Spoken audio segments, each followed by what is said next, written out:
choisir ses pensées. Et donc ce soir, on va voir avec Paul le rapport qu'il y a entre nos pensées et notre vie concrète. On sait que nos pensées nous influencent et on va voir l'expression apprendre Christ. Apprendre Christ, qu'est-ce que ça veut dire? Et donc on va voir des choses sur Jésus-Christ, bien sûr, sur la personne de Jésus et sur nous-mêmes aussi. Donc nous lisons ensemble, sans plus tarder, dans Éphésiens. On est arrivé au chapitre 4 et le verset 17.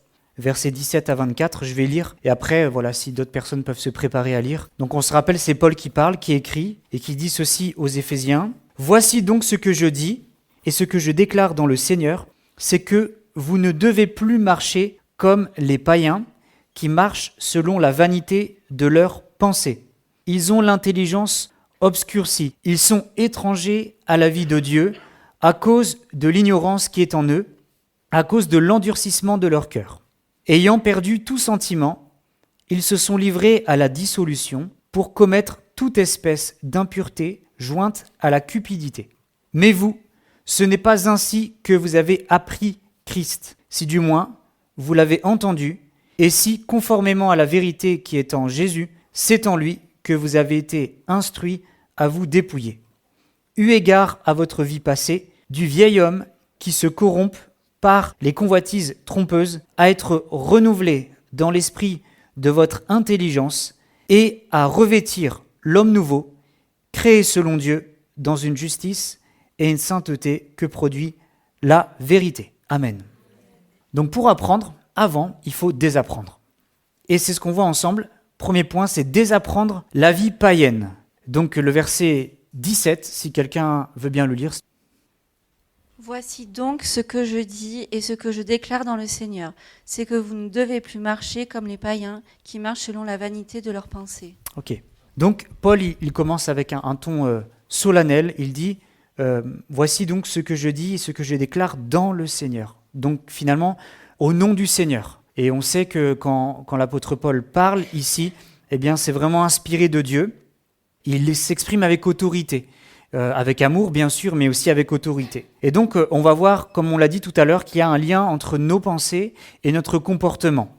Pour le chrétien, donc, tout a changé, à la fois au niveau des pensées et au niveau du comportement. Mais Paul nous apprend ici qu'il y a encore des choses à désapprendre.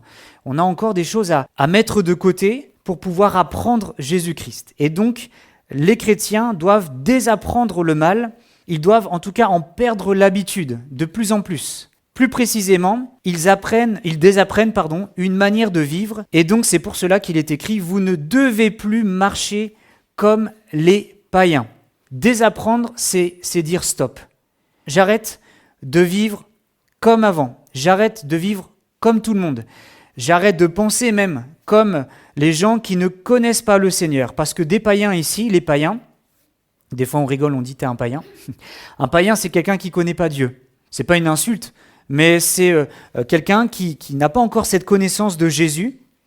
Et donc, nous sommes, et les Éphésiens étaient aussi entourés de païens dans leur vie de tous les jours. Comme on le sait, comme ça a été dit dimanche, la semaine, on n'est pas qu'avec des chrétiens, on est avec des personnes qui ne connaissent pas Jésus. Et donc, on ne doit pas forcément nous imprégner de ce qu'ils sont, mais nous devons au contraire ne plus marcher comme ce monde. On a une nouvelle humanité, on est rentré dans une nouvelle humanité, on est devenu enfant de Dieu, on est devenu chrétien, on l'avait vu la dernière fois, et donc on ne doit plus se conformer aux pratiques païennes. La marche païenne est une marche selon un schéma de pensée que Paul va développer sous plusieurs angles qu'on va voir de suite. Verset 18, je vais le lire.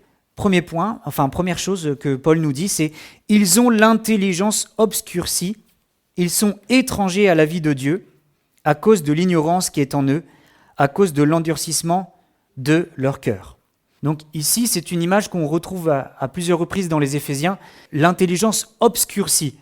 C'est comme s'il n'y avait pas encore la lumière. À l'inverse, les chrétiens ont une intelligence éclairée.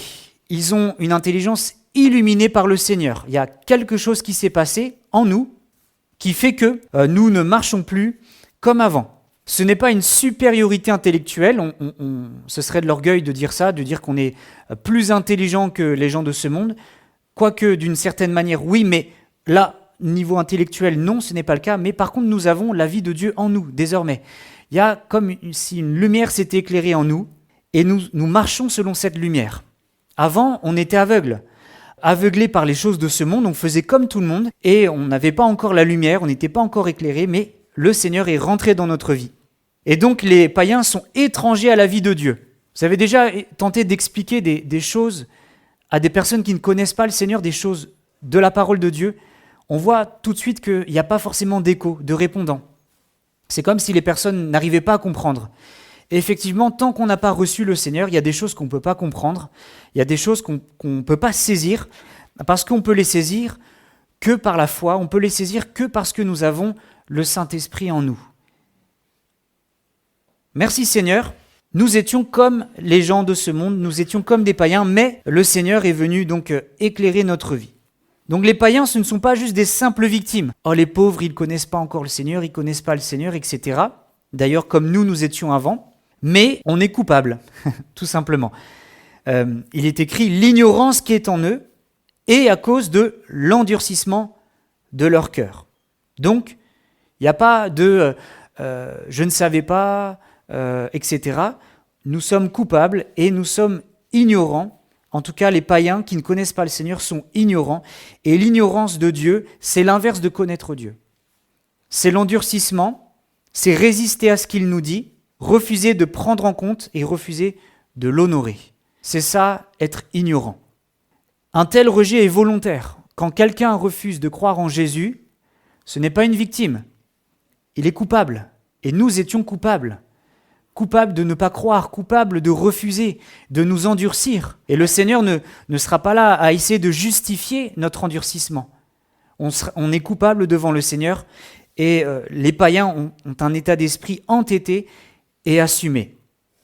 C'est pour ça que parfois on essaie de convaincre les gens, mais on ne pourra pas le faire. Il n'y a que le Saint-Esprit qui peut le faire. Vous avez beau prendre votre Bible et réciter des versets, il n'y a que le Saint-Esprit qui peut venir allumer la lumière dans le cœur de cette personne. Et donc les pensées, ça c'est l'intelligence, nous amènent maintenant sur le comportement. Verset 19, « Ayant perdu tout sentiment, ils se sont livrés au dérèglement pour commettre toute espèce d'impureté jointe à la cupidité. » Alors, qu'est-ce que ça veut dire ? Les païens ont perdu toute sensibilité, tout sens moral. À terme, les personnes ne ressentent plus la honte ni l'embarras que devraient susciter leurs mauvaises habitudes de vie. Vous avez sûrement expérimenté ça quand vous parlez à des personnes. Les personnes n'ont pas honte et même s'affichent clairement par rapport à des positions, par rapport à des mœurs, par rapport à des morales qui sont, on le sait, contraires à la parole de Dieu, mais eux n'ont pas honte et le disent et même en sont fiers. Et même parfois font exprès de le dire devant nous parce qu'ils savent que ça nous dérange.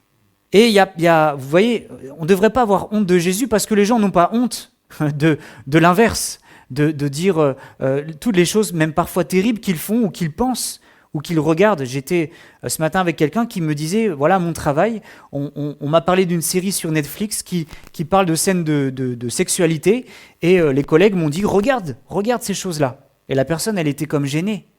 On ne peut pas regarder ces choses-là, on peut pas, en tout cas, on sait que ça nous fait du mal. Mais les gens n'ont pas honte. Ils se sont eux-mêmes livrés au dérèglement, à une inconduite morale. Paul nous parle aussi d'une soif de posséder, donc la cupidité, et une impureté incontrôlée. On n'a pas les détails, mais on peut imaginer tout ce que ça veut dire. On le sait encore plus aujourd'hui, en 2026. L'impureté, les choses qui sont contraires à la parole de Dieu, les gens n'en ont pas honte.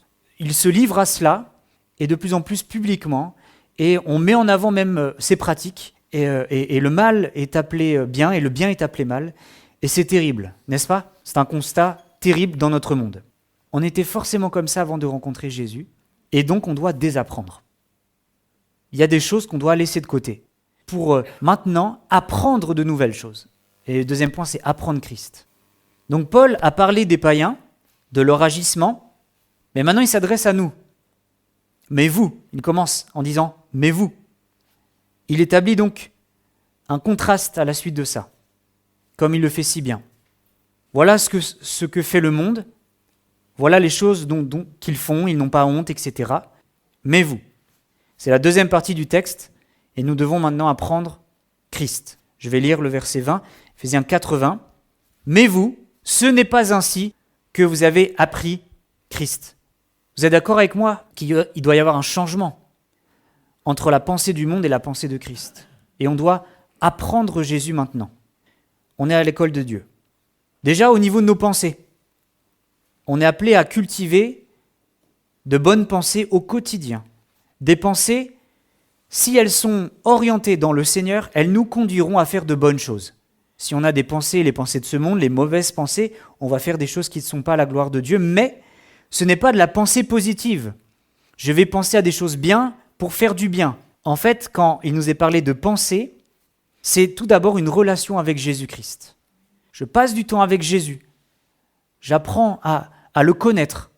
Je l'écoute, je le prie, je lis sa parole, j'écoute la parole de Dieu, à l'église aussi. Et comme cela, je suis en train d'apprendre Jésus. Apprendre Jésus, c'est l'accueillir dans sa vie en tant que personne vivante qui vient transformer notre vie par son enseignement. C'est ça, apprendre Jésus. On reçoit Jésus en nous et on le laisse nous transformer. Apprendre Jésus, c'est donc cela, et ça passe par 2 stades d'apprentissage. Verset 21. « Si du moins vous l'avez entendu, et si conformément à la vérité qui est en Jésus, c'est en lui que vous avez été instruits à vous dépouiller. » 2 stades d'apprentissage. Le premier, c'est l'entendre. Entendre Jésus. Qu'est-ce que ça veut dire ? Quand la Bible nous dit entendre, écouter Dieu, c'est écouter la bonne nouvelle de l'Évangile et recevoir cette bonne nouvelle comme si on entend cette bonne nouvelle. Dans notre vie, on a perdu beaucoup de temps où on n'a pas écouté, on n'a pas entendu. Pourtant, Dieu nous a appelés. Plusieurs fois, il nous a appelés par notre nom. Et on n'entendait pas. On était endurcis. Jusqu'au jour où on a entendu la voix du bon berger. Et quand on entend la voix du bon berger, on comprend qu'il a payé le prix, on comprend qu'il nous aime, et donc on veut le suivre. Donc c'est la conversion. Jésus s'adresse à nous, on entend son appel, et ça réoriente notre vie. Voilà, c'est pas juste écouter la parole de Dieu, c'est vraiment un sentiment, enfin c'est plus qu'un sentiment, c'est une réalité d'une rencontre personnelle. J'ai entendu le Seigneur. C'est pas une voix audible, quoique, il y en a qui ont entendu peut-être la voix de Dieu, c'est très rare, mais c'est une voix dans notre cœur qui se fait entendre et on entend la voix du bon berger. Je ne sais pas trop comment l'expliquer, il faut le vivre. On l'entend et on le reçoit. Hein, si vous entendez sa voix, la Bible nous dit, si vous entendez sa voix, n'endurcissez pas votre cœur. Mais on doit ouvrir la porte de notre cœur. Et ensuite, c'est la formation. Après la conversion, ce n'est pas terminé, mais on est formé, enseigné dans la vérité. Donc, on l'avait vu les dernières fois, il y a des enseignants qui sont donnés à l'Église qui nous permettent de pouvoir expliquer en profondeur ce que Jésus a réalisé pour nous. En fait, c'est ça le but des enseignants. C'est de nous apprendre ce que Christ fait pour nous, ce que Christ a fait en nous. Ces responsables montrent en détail ce qu'implique concrètement la vie de Christ en nous, dans notre vie de tous les jours. Ce n'est pas juste plus de connaissances cérébrales, mais c'est plus de connaissances de Dieu pour qu'elle puisse s'appliquer dans notre vie de tous les jours. Ça sert à ça la parole de Dieu, vous êtes d'accord avec moi ? C'est pour la mettre en pratique. On a entendu le message et maintenant on met en pratique l'enseignement qui suit. Donc c'est la raison pour laquelle nous avons besoin quotidiennement d'ouvrir la parole de Dieu, de la lire, de la méditer, parce qu'on a toujours besoin d'apprendre et de mettre en pratique. Donc les Éphésiens, ils sont à l'école de Christ et ils comprennent que les choses maintenant sont pratiques pour leur vie. Et cet enseignement peut se résumer aussi avec 3 choses qu'on va voir ensemble. Premièrement, il faut se débarrasser. Pour apprendre, il faut se débarrasser. Quelqu'un veut bien lire, s'il vous plaît, les versets 21 et 22. « Si du moins vous l'avez entendu, et si conformément à la vérité qui est en Jésus, c'est en lui que vous avez été instruits à vous dépouiller, par rapport à votre vie passée, du vieil homme qui se corrompt par les convoitises trompeuses. » Vous avez des vieux vêtements chez vous que vous mettez jamais, mais vous les gardez parce que vous dites peut-être qu'un jour je les remettrai, ça servira. Bon, Moi, c'est mon cas. On a du mal à se débarrasser des vieux vêtements. Mais le Seigneur, ici, il nous dit que nous devons nous débarrasser du vieux vêtement que nous avions. Vous savez, ce vieux vêtement qui représente notre vie passée, qui parfois refait un peu surface. Parfois, on se surprend nous-mêmes. On se dit « Oh, je pensais que j'étais débarrassé de ça. » Et en fait, ça revient un petit peu. Notre ancienne personne, notre ancien moi, cette personne qu'on pensait avoir disparu, mais qui parfois refait surface. Cette personne, c'est celle que nous étions avant de rencontrer Jésus. Cet homme d'autrefois, cette femme d'autrefois qui se corrompait par des désirs trompeurs, qui vivait n'importe comment. On peut dire que cet homme ancien, c'est d'une manière générale aussi celui qui a été bouleversé par le péché. D'une manière générale, dans l'humanité, l'homme ancien, c'est l'homme déchu, c'est l'homme qui a chuté. C'est l'homme qui appartient à ce monde. Et ce monde est dominé par le mal, on le sait. C'est ce qui explique notre malaise parfois devant certains points exprimés par nos contemporains. On n'est pas à l'aise dans des conversations. Il y a des discussions qu'on n'a pas envie d'entendre parce qu'on n'est plus du monde. On est encore dans le monde, mais on n'est plus du monde. Et Paul nous invite à nous débarrasser complètement de nos péchés passés. La conversion, c'est un changement radical, mais la conversion, c'est un point de bascule. Mais on comprend qu'on ne devient pas parfait du jour au lendemain, qu'il y a encore des choses où nous devons nous débarrasser. Et c'est dommage parce que des fois, en fait, on est converti. Je pense que on est au Seigneur, mais on est encore attaché à certaines choses. On va le voir ensemble tout à l'heure dans la deuxième étude, très pratique. Mais par exemple, les mots. Il y a encore des grossièretés, il y a des gros mots, il y a des choses qui ne sont pas belles. Ça fait partie de notre ancienne personne. Ça peut arriver parfois qu'un mot nous échappe, mais on ne doit pas faire comme si de rien n'était en disant c'est pas grave, c'est juste mon ancien t-shirt, vous comprenez? On doit s'en débarrasser. On doit se dépouiller. Il y a un changement radical.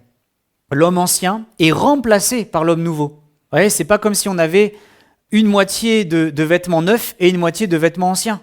L'ancien vêtement, on le jette et on doit revêtir le nouveau. L'homme nouveau.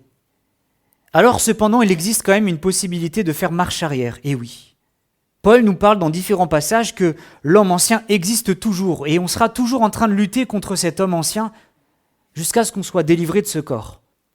Jusqu'au bout, on devra lutter contre cet homme ancien et parfois certaines personnes cessent de se défaire de l'homme ancien, c'est-à-dire qu'ils ont laissé l'homme ancien prendre trop de place. Et ça demande donc un engagement volontaire, une force. Ça demande de se faire violence parfois, de lutter contre notre ancienne nature. Une fois de plus, on parle du déjà et du pas encore. Je suis déjà débarrassé de l'homme ancien par ma vie nouvelle en Christ, mais encore, cela n'a pas encore disparu totalement. La personne que nous étions avant continue d'avoir une influence sur notre marche quotidienne et nous devons couper court à cela. Attention, ce n'est pas la théorie d'une double personnalité. On n'est pas en train un jour d'être l'homme ancien et dans la même journée d'être l'homme nouveau. Non, en fait, on dit non à notre ancienne vie, on refuse notre passé, on refuse les choses d'avant, on a coupé court avec ça et maintenant on marche en nouveauté de vie.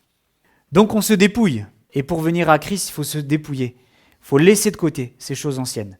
Les choses anciennes sont passées, toutes choses deviennent nouvelles. Éphésiens 4, verset 23, c'est le deuxième sujet, c'est être renouvelé. À être renouvelé dans l'esprit de votre intelligence. Tu peux mettre le verset, s'il te plaît. À être renouvelé dans l'esprit de votre intelligence. Il y a un renouvellement des pensées. Ça nous fait écho à Romains 12, verset 2. Ne vous conformez pas au siècle présent, et ça ne s'arrête pas là.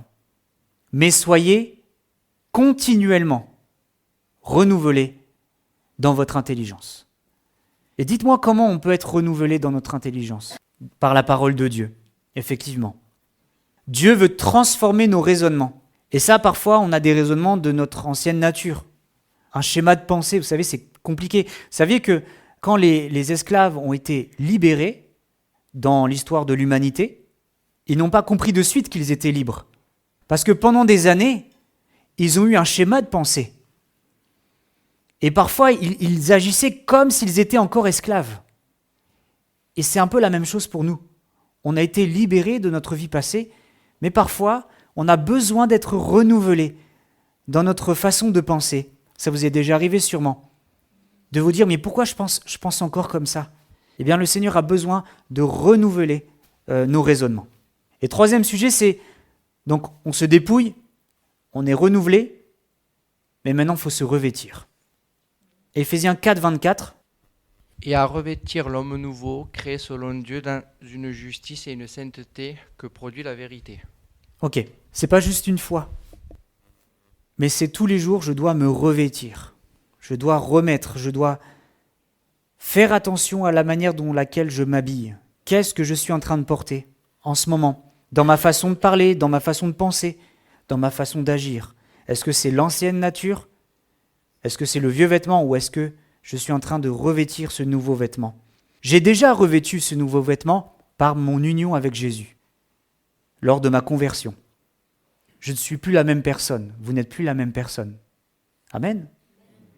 Mais je dois continuer de me revêtir de ce vêtement nouveau en marchant dans la justice. La justice, c'est l'obéissance pratique. On obéit au Seigneur. Et dans la sainteté, c'est la consécration. Je me consacre au Seigneur. Et ces deux choses en même temps font que je marche en nouveauté de vie. Je suis imprégné des vérités de l'Évangile, de ce que la Bible dit, et maintenant, je marche en homme nouveau, en femme nouvelle. Amen. Résumé de cette étude, de cette première étude, on en voit deux ce soir. On a donc un choix à faire régulièrement. Soit je pense comme avant, j'agis encore comme avant, ou soit j'ose le renouvellement. Et on est tous concernés. On a tous, plus ou moins, un vieil habit qu'on tente parfois de remettre. Des vieilles pensées ou des vieilles façons de faire. Et il ne faut pas s'arrêter là, il faut dire « Seigneur, renouvelle-moi, je ne veux plus agir comme avant ». Nos habitudes de vie en découlent. Si je me laisse aller, forcément, je vais retourner à mes anciennes habitudes. Si je me laisse aller, si je me permets de me laisser aller, comme souvent on le dit parfois, oh, Seigneur, en ce moment j'ai une vie difficile, je vais me permettre un petit écart. C'est pas grave si je parle comme ça, c'est pas grave. Non, ce choix de renouvellement doit être fait constamment et dans toutes les situations qui arrivent dans ma vie. Mais c'est en étant en relation avec Jésus que je vais apprendre avec lui à ses côtés à être renouvelé. Et donc ça veut dire ça, apprendre Christ. C'est une relation avec lui, une relation d'apprentissage. Application, j'en ai deux. Première application que nous pouvons tirer de ce passage, c'est filtrons nos pensées qui rentrent. Les pensées, on ne peut pas toutes les contrôler, vous êtes d'accord avec moi? Vous regardez quelque chose, vous avez une pensée. Forcément. Et puis il y a des choses qui nous viennent, qui nous frappent les yeux. Et ça, nous devons faire attention à ce qui peut rentrer en nous. On est sans cesse bombardé d'informations. À la télé, sur Internet, même quand on lit des choses, même quand on regarde des choses, même quand on écoute des choses, des discussions. On ne peut pas se couper de tout. C'est impossible. On a forcément des choses qui arrivent sur notre cœur, et si je garde ces choses sur mon cœur, je vais les ressasser, et ça va forcément se traduire en paroles ou en actes. Si vous passez toute votre journée, c'est un exemple, toute votre journée au bar, avec des gens qui sont négatifs et qui font que critiquer la politique, par exemple, ou qui sont très négatifs et qui disent de toute façon on n'y arrivera jamais, etc. Ce monde est pourri, etc. Si vous passez toute votre journée comme ça, à 100%, vous allez devenir comme cela. Vous ne pourrez pas dire non, moi je suis chrétien. On est influencé parce qu'on écoute, parce qu'on veut écouter. Et donc je dois garder mon cœur. Et en même temps aussi, j'ai des pensées qui viennent et qui ne sont pas toujours du Seigneur et qui ne sont pas toujours même de ce monde, mais qui sont parfois de l'adversaire. Ça vous est déjà sûrement arrivé de penser que, par exemple, en retombant dans un péché, cette pensée qui vient sur votre cœur, mais finalement, t'es un mauvais chrétien, t'es un hypocrite, tu ne mérites pas l'amour et le pardon de Dieu, tu vas de toute façon retomber dans tes travers, tes parents étaient comme ça, ton père était comme ça, donc forcément tu vas être comme ça. Ça, c'est des paroles, c'est des pensées qui ne sont pas de Dieu. Et donc, je dois refuser ces mensonges. Je dois me réfugier dans la vérité. Je dois regarder ce que Dieu dit de moi, ce que Dieu dit dans sa parole. Et si je suis uni à Jésus-Christ, rien ni personne ne pourra rompre cette union avec lui. Vous êtes d'accord avec ça? Parfois, on a des pensées qui arrivent comme ça. Des pensées négatives. Et des pensées où je ne suis pas bon. J'y arriverai pas. Ce péché, je m'en débarrasserai jamais. Ça, c'est une conscience et c'est des pensées qu'on laisse entrer dans notre cœur. Je pense que c'est un domaine sur lequel chacun d'entre nous et chaque chrétien doit lutter. On a toutes sortes de pensées. Pas forcément des pensées malsaines, mais des pensées comme ça, c'est des pensées qui sont dangereuses. Et donc, on doit filtrer nos pensées. Amen. Et deuxième point, deuxième application, c'est une rencontre bouleversante hier, mais qui l'est encore aujourd'hui. Des fois, on entend des témoignages, « Oh, le Seigneur, en telle année, il m'a touché, etc. Et ça a vraiment changé ma vie, etc. » C'est très bien. Merci Seigneur pour ce jour-là particulier. Mais est-ce que Dieu continue de te bouleverser aujourd'hui? Alors, vous avez compris que la conversion, ce n'est pas un lavage de cerveau. Ce n'est pas adopter une nouvelle religion. Ce n'est pas simplement croire dans des vérités bibliques. C'est plus que ça. C'est une rencontre exceptionnelle. Nous avons rencontré Jésus-Christ. Merci au Seigneur de ce jour où nous l'avons entendu pour la première fois dans notre cœur, ce jour où nous avons cru. Mais maintenant, nous devons méditer la parole de Dieu tous les jours. J'ai noté aussi réfléchir à différents moments de la semaine, par exemple à la prédication qu'on a entendue dimanche. Et on est des auditeurs parfois très oublieux. Des fois on dit qu'est-ce qu'on a vu la dernière fois? Il y a un moment de flottement. Je pense que si le Seigneur nous parle, nous devons ressasser ces paroles sur notre cœur. Pas être comme dans cette parabole des terrains, vous savez, où les soucis de la vie font qu'on oublie la prédication. Des fois, on visite des personnes, Jean, tu le sais, on visite des personnes, on leur donne des conseils, les personnes sont heureuses, sont contentes, merci, ça m'a fait du bien. On va les visiter une deuxième fois, et c'est comme si elles avaient oublié tout ce qu'on avait dit la fois précédente. Mais on est comme ça, en fait. On a besoin de ressasser les bonnes choses, les choses du Seigneur, à les mettre en pratique et à refuser la paresse qui est toxique pour notre âme. Débarrassons-nous sans regret des vieux vêtements, on les met à la poubelle, on n'est plus cette personne, on se repent, on change notre comportement et par le renouvellement de l'intelligence, on continue d'apprendre Christ, on a confiance qu'il poursuivra la transformation qu'il a commencée en nous. Dieu n'en a pas fini avec nous. On est en construction, comme le bâtiment, on est en travaux et c'est pas fini. Et ça va durer jusqu'à ce que le Seigneur nous reprenne. Au ciel, on sera parfait. Au ciel, on sera, parfait. Mais en attendant, nous devons laisser le Seigneur nous transformer, nous renouveler.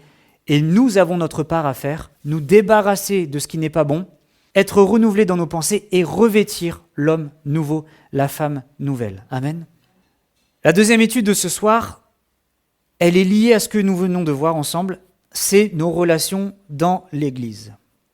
Nous allons continuer ce chapitre 4 des Éphésiens, et nous allons même lire aussi les 2 premiers versets du chapitre 5, mais juste avant. Donc on va aborder les relations dans l'Église de façon très concrète. Paul nous parle d'attitudes et de comportements comme l'homme ancien en fait a rejeté et comme l'homme nouveau a adopté pour aller dans la bonne direction.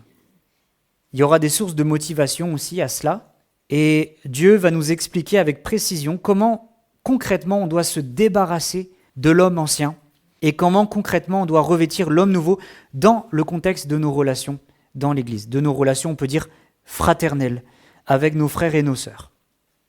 Le chapitre 4, verset 25, au chapitre 5, verset 2. C'est pourquoi renoncez aux mensonges et que chacun de vous parle selon la vérité à son prochain, car nous sommes membres les uns des autres. Si vous vous mettez en colère, ne péchez point, que le soleil ne se couche pas sur votre colère, et ne donnez pas accès au diable. Que celui qui dérobait ne dérobe plus, mais plutôt qu'il travaille, en faisant de ses mains ce qui est bien, pour avoir de quoi donner à celui qui est dans le besoin. qu'il ne sorte de votre bouche aucune parole mauvaise, mais s'il y a lieu quelques bonnes paroles, qu'ils servent à l'édification et communiquent une grâce à ceux qui l'entendent. N'attristez pas le Saint-Esprit de Dieu par lequel vous avez été scellés pour le jour de la rédemption. Que toute amertume, toute animosité, toute colère, toute clameur, toute calomnie et toute espèce de méchanceté disparaissent du milieu de vous. Soyez bons les uns envers les autres, compatissants, vous pardonnant réciproquement comme Dieu vous a pardonné en Christ. Devenez donc les imitateurs de Dieu comme les enfants bien-aimés et marchez dans l'amour à l'exemple de Christ qui nous a aimés et qui s'est livré lui-même à Dieu pour nous comme une offrande et un sacrifice de bonne odeur. Alors, on va voir ensemble 7 points pour cette étude. On va voir donc à chaque fois les choses que nous devons mettre de côté, et on doit le faire jusqu'au bout, et les choses que nous devons revêtir. Éphésiens 4, 25. C'est pourquoi renoncez aux mensonges et que chacun de vous parle selon la vérité à son prochain, car nous sommes membres les uns des autres. Donc Paul, il nous dit ici de renoncer. De renoncer, c'est de se débarrasser, c'est de rejeter le mensonge qui peut parfois aussi arriver dans nos vies. Ce n'est pas parce qu'on est chrétien qu'on n'est plus tenté par ça. Donc c'est le même verbe qu'au verset 21 et 22 quand il est écrit que nous devons nous débarrasser de l'homme ancien. Nous débarrasser de l'homme ancien, c'est concrètement nous débarrasser du mensonge. Paul intègre un extrait de l'Ancien Testament. Vous avez sûrement une annotation dans votre Bible qui fait référence à Zacharie 8, verset 16, qui dit la même chose, que chacun de vous parle selon la vérité à son prochain. Et donc dans Zacharie 8, verset 16, c'était une parole qui était donnée par le prophète Zacharie en évoquant le rétablissement futur de Jérusalem. Il y avait cette promesse que Jérusalem allait être rétablie et donc que dans cette ville nouvelle, dans cette Jérusalem, il y aura, donc ce sera une ville fidèle et il y aura donc la vérité, chacun parlera avec vérité à son prochain. Et nous savons aujourd'hui que cette parole s'est accomplie parce que la nouvelle Jérusalem, c'est aujourd'hui dans ce passage l'église de Jésus-Christ. Merci Seigneur. Cela ne nous étonne pas car l'église, c'est le nouveau temple de Dieu, on l'avait vu. C'est la présence de Dieu. Vous savez qu'à l'époque du temps d'Israël, du peuple hébreu, la présence de Dieu était dans la ville sainte. C'est pour ça que les gens prient en direction de Jérusalem. La présence de Dieu était dans le temple de Dieu. Mais aujourd'hui, la présence de Dieu, elle est dans l'église du Seigneur et dans nos vies aussi, puisque nous sommes le temple du Saint-Esprit. Nous avons tous un temple en nous et Dieu a fait sa demeure en nous. Maintenant, ces choses, nous les vivons concrètement. Donc cela doit nous motiver à dire la vérité aux autres chrétiens parce qu'il y a une raison, car nous sommes membres les uns des autres. On n'est plus des étrangers, on n'est pas des étrangers, on est des gens de la même famille, de la famille de Dieu, et donc nous devons nous comporter comme si nous étions, c'est pas comme, c'est nous sommes dans un même corps, et donc nous devons laisser la place aux choses nouvelles, et non plus aux anciennes choses qui, parfois, ça peut arriver, viennent discrètement, mais nous devons les mettre de côté et nous revêtir de l'homme nouveau. Donc à la place du mensonge, la vérité. Deuxièmement, à la place d'une colère persistante, je note bien persistante, virgule, une colère de courte durée. Éphésiens 4, versets 26 et 27. Si vous vous mettez en colère, ne péchez point, que le soleil ne se couche pas sur votre colère et ne donnez pas accès au diable.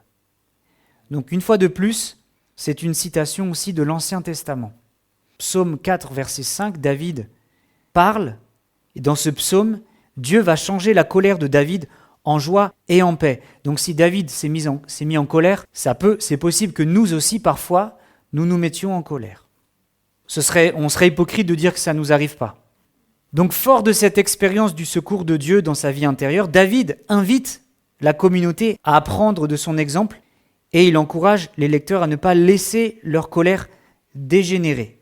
Vous savez que dans ce monde, quand il y a des drames, des choses horribles, c'est parce que les gens ont laissé la colère agir en eux. Heureusement que tout le monde ne laisse pas la colère agir, parce que sinon, C'est déjà un peu le cas, mais les prisons seraient surchargées, c'est déjà le cas. Et souvent, quand il se passe des choses, c'est parce qu'on a laissé la colère agir. Donc ici, ça veut dire que le chrétien, c'est possible qu'il se mette en colère, si vous vous mettez en colère. Mais, si vous vous mettez en colère, ne péchez point, que le soleil ne se couche pas sur votre colère. Paul nous dit que la colère peut se dégrader. Il y a des étapes. Ça nous est tous arrivé, ça nous arrive, ça nous arrivera encore, d'avoir un temps de colère, un temps d'incompréhension, un temps où on ne comprend pas. Mais qu'est-ce qu'on doit faire dans ce cas-là ? Eh bien, il ne faut pas laisser cette colère durer dans le temps. Il y a une limite de temps, que le soleil ne se couche pas sur votre colère. Quand un croyant se couche en colère, eh bien, c'est signe qu'elle a déjà commencé à dégénérer, qu'elle est devenue malsaine et illégitime. Parce qu'on le sait, ce n'est pas le temps qui arrange les choses. Au contraire, parfois, le temps empire les choses, et donc nous devons faire attention à cela. Flirter avec une colère persistante est dangereux, non seulement pour nous, on le sait, quand on est en colère, on n'est pas bien, on a le cœur qui bat, même parfois on a des conséquences au niveau de la santé. C'est pas bon pour nous, c'est pas bon pour les autres, puisque quand on est entouré, quand on est avec d'autres personnes en colère, en tout cas quand il y a une personne en colère dans notre entourage, ça nous affecte d'une manière ou d'une autre. On n'est pas insensible à ça. Et puis ici, c'est le sujet, ça peut aussi perturber la vie d'une église. Le verset 27 nous dit que la colère donne une prise, un accès au diable. Pas tout le temps qu'on lit ces versets-là, mais voilà, c'est marqué clairement, ne donnez pas accès au diable. Et donc, la colère peut être un cadeau servi sur un plateau au diable directement, qui lui va prendre cette colère et va compromettre l'unité dans une communauté et semer la zizanie. La zizanie, le désordre. On le sait, dans beaucoup d'églises, le diable a semé la discorde par le moyen de la colère des uns et des autres. Le diable n'est pas l'auteur de la colère. Des fois on dit, je me suis mis en colère à cause du diable. Non, tu t'es mis en colère tout seul et tu as laissé le diable agir dans ta colère. Et lundi, une fois de plus à la pastorale, merci Seigneur, on a eu des bonnes nouvelles. Il y a une église qui s'est divisée il y a quelques années de cela, parce que les uns étaient pour, les autres étaient contre, etc. Ça a provoqué vraiment une chose terrible, une division dans l'église. Merci Seigneur, les choses sont... en tout cas, le Seigneur a agi dans cette église, et aujourd'hui, ça a été dit, l'église est en paix. Mais vous voyez que le diable, quand il voit une brèche, il s'y engouffre directement. Il ne se fait pas attendre. Et cette brèche, elle peut être dans notre cœur. On ne dit pas que le diable prend possession de notre cœur, de notre vie, mais on laisse un accès. On laisse un accès. Le diable n'est pas la source de la colère, mais la personne peut manquer de vigilance, et le diable se saisit de cette occasion pour aggraver la situation. Donc, à la place d'une colère persistante, ayons une colère de courte durée. Et comment on peut surmonter la colère ? Avec l'aide du Seigneur. Tout seul, c'est compliqué. Il y a des sentiments d'injustice. Des fois, il y a des colères, entre guillemets, qui peuvent se justifier. L'injustice, des choses comme ça. Mais je pense que le Seigneur est là pour nous aider, justement, et nous pouvons vivre aussi des expériences dans ce domaine-là. Troisièmement, à la place du vol, le travail honnête. Quelqu'un veut bien lire le verset 28, s'il vous plaît ? Que celui qui dérobait ne dérobe plus, mais plutôt qu'il travaille en faisant de ses propres mains ce qui est bon, afin qu'il ait de quoi donner à celui qui est dans le besoin. Voler, c'est un péché qui est grave, puisque nous trouvons dans les 10 commandements ce passage qui dit « Tu ne déroberas point, tu ne voleras point ton prochain ». Je pense qu'on aura l'occasion, je l'avais dit la dernière fois, d'étudier tout ça en détail.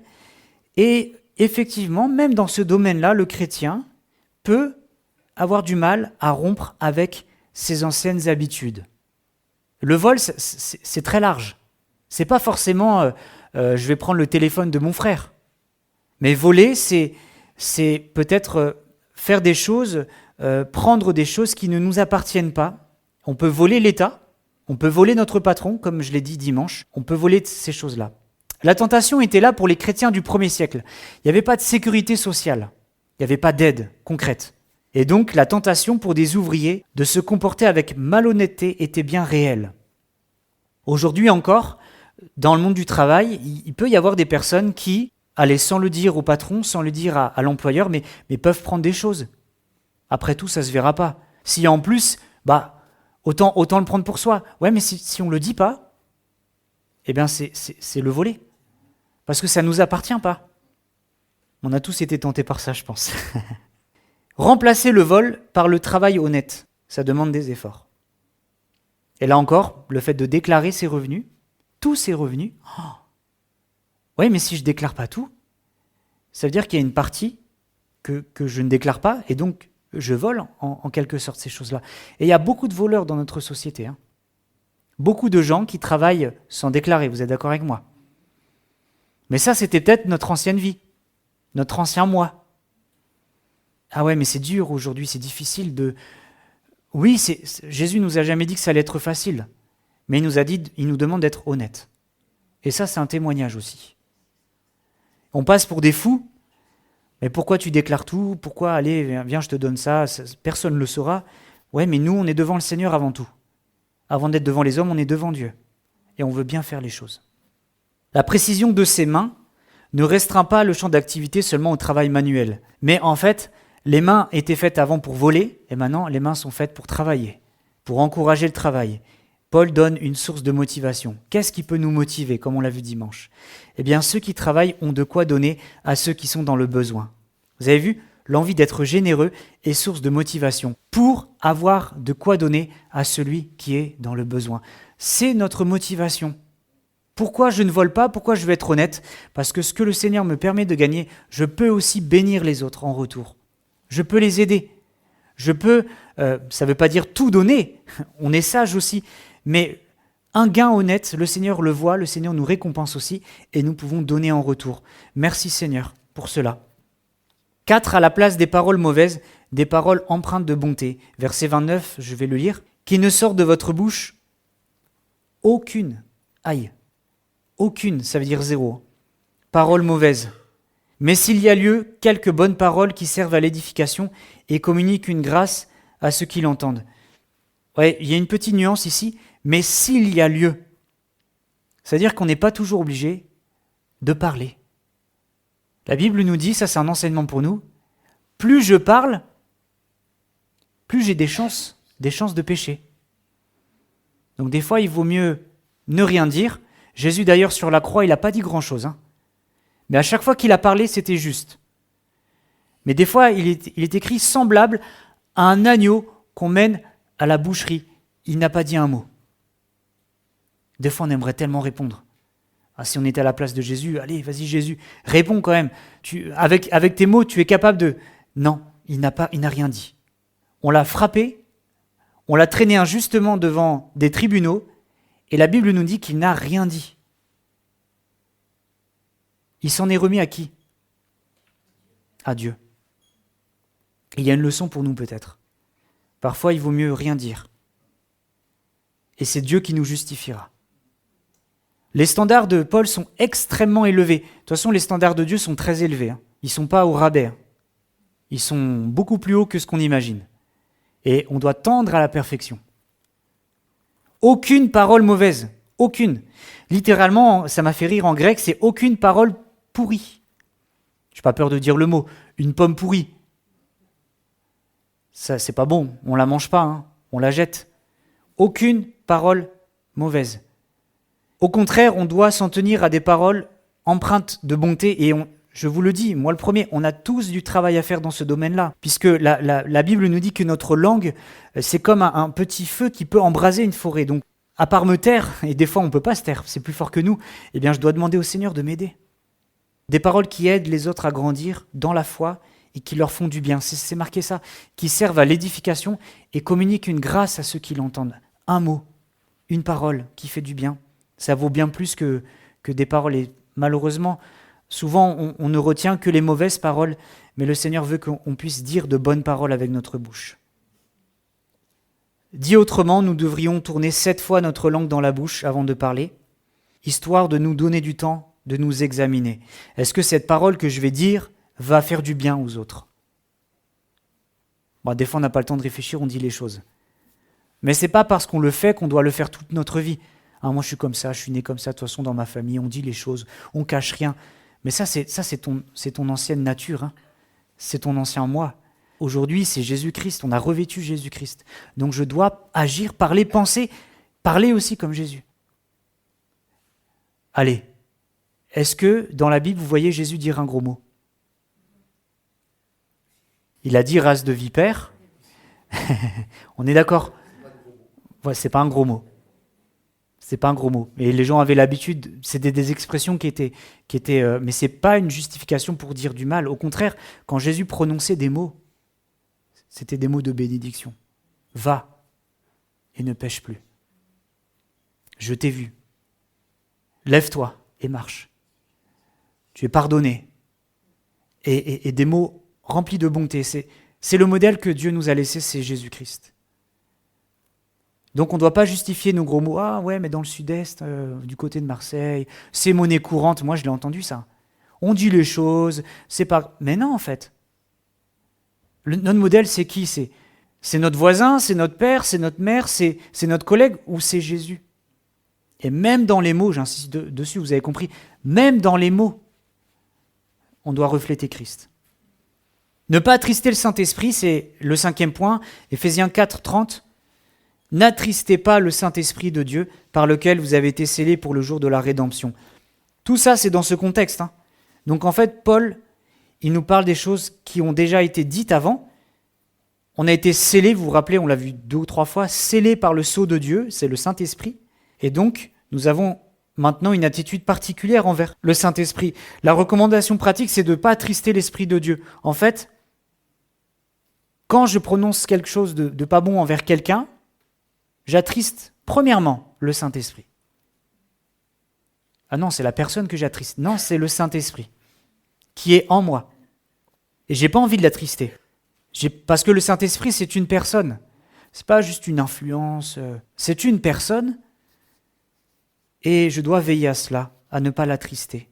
Mais qu'il se sente bien, qu'il soit, comment je peux dire ça, honoré. Dieu est réellement présent dans le cadre de nos relations. En fait, quand on fait du mal à quelqu'un, ou même à soi-même, hein, on attriste le Saint-Esprit. Le Saint-Esprit, qui a des sentiments. Mais en même temps, je peux aussi réjouir le Saint-Esprit. Il peut se sentir bien. Et voilà pourquoi, quand on se rassemble, il y a une action du Saint-Esprit parce qu'il se sent bien au milieu de nous. Quand on élève notre voix, quand on est en communion les uns avec les autres, ben, le Saint-Esprit est là. Parfois, on n'a même pas besoin de le chanter, il est là. C'est vrai, hein. Et c'est vrai qu'il y a des chants, parfois, il faut faire attention à ce qu'on chante, parce que le Saint-Esprit est là, en fait. Alors, après, on se comprend, hein, on a envie de plus du Saint-Esprit. Le peuple d'Israël avait attristé le Saint-Esprit, une fois de plus, c'est une référence à l'Ancien Testament, Isaïe 63, verset 10. Mais les chrétiens disposent de toutes les ressources nécessaires pour réussir là où les Israélites ont échoué. Eux, ils avaient la loi, et ils retombaient sans cesse dans leur travers. Nous avons le Saint-Esprit qui nous aide à avancer. 6. Bannir la colère et la méchanceté, verset 31. Que toute amertume, toute animosité, toute colère, toute clameur, toute calomnie et toute espèce de méchanceté disparaissent du milieu de vous. Bon, on a compris que c'est tout en fait, c'est tout. Il n'y a pas d'exception. Clameur, c'est quand on s'emporte, on a une voix qui emporte. Paul invite ses lecteurs à bannir la colère sous toutes ses formes. Dans ce verset, il nous parle donc des choses qui vont crescendo. Une amertume. Une amertume, c'est pas grand-chose au départ. Ça se voit pas. C'est une racine. Vous voyez, les racines dans votre jardin, elles se voient pas. Mais elles sont là. Et si je laisse développer ça, ça va commencer à pousser. Mais une mauvaise plante. Hein. Ça amène de l'animosité, de la colère, de la clameur et de la calomnie même. Une colère malsaine, inappropriée peut causer des ravages, on l'a vu tout à l'heure. Et cela doit disparaître de nos vies et aussi de notre communauté chrétienne. Que le Seigneur nous aide. Nous devons tous veiller dessus. Amen. Et enfin 7, faire preuve de bonté, de compassion, de pardon et d'amour. Les derniers versets de notre étude nous apportent des éléments positifs. C'est dans ce sens de revêtir l'homme nouveau. Vous voyez, c'est pas juste se contenter de faire attention, de ne pas faire de mal, de ne pas mal parler, de ne pas mal agir, de ne pas laisser des racines dans notre cœur. Si on fait que ça, on a fait qu'une partie. On s'est débarrassé, ou on fait attention. La deuxième partie, c'est que maintenant, j'ai des sentiments nouveaux et je peux faire du bien. Verset 32, « Soyez bons les uns envers les autres, compatissants, vous pardonnant réciproquement comme Dieu vous a pardonné en Christ. » Amen. Donc, nous avons une source de motivation. C'est Jésus. Jésus, parce que nous sommes nous-mêmes au bénéfice du pardon de Dieu, accordé grâce à l'œuvre de Jésus. Et donc nous devons faire comme Dieu. Vous avez vu ? Comme Dieu vous a pardonné. Il est la source de notre motivation. Je veux faire comme lui. Je veux ressembler à mon Père. Tel Père, tel Fils. Et je veux ressembler à mon Père. J'ai son identité, j'ai son nom, j'ai son amour, j'ai son pardon. Je veux le mettre aussi en pratique. Éphésiens, je termine, 5, versets 1 et 2. Devenez donc les imitateurs de Dieu comme des enfants bien-aimés et marchez dans l'amour à l'exemple de Christ qui nous a aimés et qui s'est livré lui-même à Dieu pour nous comme une offrande et un sacrifice de bonne odeur. Je termine. En tant qu'enfants bien-aimés de Dieu, nous suivons l'exemple de notre Père, notamment dans le domaine de l'amour. L'amour de Dieu trouve sa source et son approvisionnement dans la personne et dans l'œuvre de Jésus. Vous voulez un exemple parfait d'amour ? Regardez à la croix. C'est à la croix qu'il y a la plus grande manifestation de l'amour de Dieu envers nous. Dieu nous a tellement aimés qu'il nous a donné Jésus. Vous voyez, un amour qui n'attend pas. Dieu n'a pas attendu qu'on l'aime. Il nous a aimés. Il a donné son Fils unique.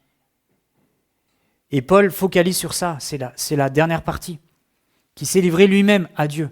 Jésus n'est pas, comment je peux dire ça, juste une victime, il n'a pas eu le choix, on l'a pris, on l'a capturé, on l'a livré. Non, Jésus s'est donné. Jésus s'est donné lui-même. Il s'est offert. Il aurait pu résister. Il aurait pu envoyer une légion d'anges. Et il a dit, laissez faire. Quand on est venu le chercher dans le jardin, il y a Pierre qui a voulu dégainer son épée, Jésus a dit, laisse, il faut que ça s'accomplisse. Il s'est livré lui-même, par amour pour nous. Un amour qui se donne, un amour qui renonce à lui-même. C'est ça aussi l'amour. Et on a tous du travail dans ce domaine-là. L'amour, c'est renoncer à soi-même. On aime bien être aimé. On aime bien recevoir des autres.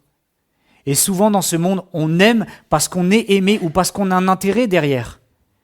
Mais l'amour de Dieu, c'est un amour qui se donne sans regarder à nous-mêmes, mais en regardant au bien de l'autre. Je veux aimer l'autre, même si lui ne m'aime pas, même si lui me rejette, même s'il ne va pas comprendre pourquoi je l'aime, eh bien je suis appelé à l'aimer. Et ça fait plaisir au Seigneur parce que c'est comme une offrande et un sacrifice de bonne odeur. Ça arrive permettez-moi l'expression, jusqu'au nez du Seigneur qui sent ça comme une bonne odeur. C'est mieux une bonne odeur qu'une mauvaise odeur, hein, une odeur de mort. Oh, c'est pas agréable, hein, on n'a pas... Mais une bonne odeur. Et donc Jésus nous a montré l'exemple et nous pouvons le suivre.